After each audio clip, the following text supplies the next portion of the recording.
Pero ngayon naman mga boss, alam nyo ba na merong isang kakaibang rodeo event na ginaganap sa Masbate para itong i-promote ang ating cattle industry ng ating bansa. Napuntahan yan ng ating kaibigan na si Carla Paderna. Panoorin natin ang ating special feature. Rodeo Masbateño, come shake me all around and take me off the ground.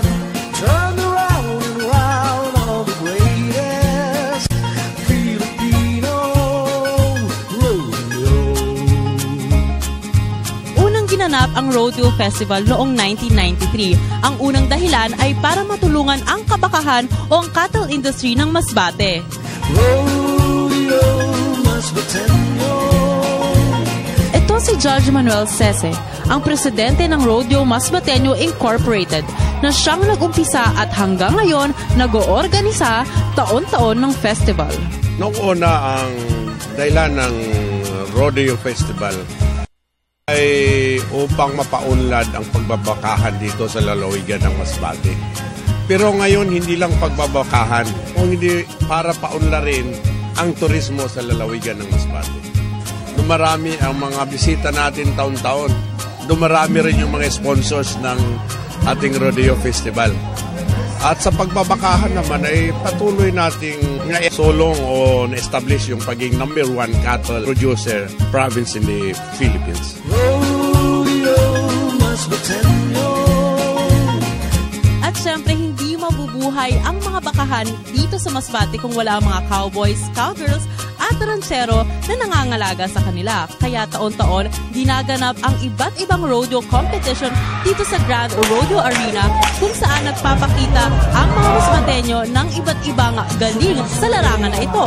Shake me all around and take me off the ground. At sa paglipas ng panahon, ang kompetisyon ay nilalahukan hindi lamang ng mga Masbateño, kundi maging ng mga taga-ibang probinsya. For this year is 45.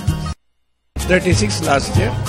So dumami yung participants. Iyan ay isang barometro na lumalaki talaga ang Rodeo Festival ng Masbate.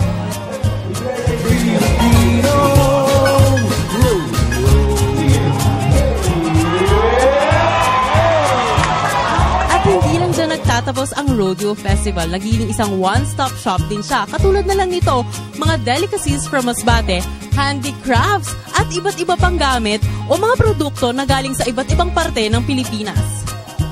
Sa 2 linggong ito na ngayong taon nga ay nagsimula noong Marso 30 at nagtapos ng Abril 13 na ipakita ng mga ranchero ang kanilang mga baka sa mga namimili. Paano po ba nakakatulong itong rodeo show sa inyong livestock industry? Malaking naitutulong nitong rodeo Masbateño sa cattle industry na Masbate. Una sa lahat, pag naglagay kami dito ng mga baka, nakikita nila kung ano mga breed. May American Brahman, halo-halo dyan. Then, yung mga may rancho, pumupunta dito para tumingin ng gagawin nilang bull. May mga nagtanong na po ba inyong mga produkto sa inyong mga baka? Actually po, nung isang araw pa may mga bumili na. May bumili na ng taga Ilocos na nagdayo dito para pumili lang. Rodeo Masbateño, come shake me all around and take me off the ground. Turn around and round all the greatest Filipino rodeo. Malaki nga ang naitutulong ng Rodeo Festival sa Masbate. Bukod sa napapalago nito ang ekonomiya, na pag-iisa din nito ang mga Masbateño, bagay na mahalaga sa isang maunlad na probinsya. Ito si Carla Paderna at ito ang Rodeo Festival 2014. Rodeo Masbateño.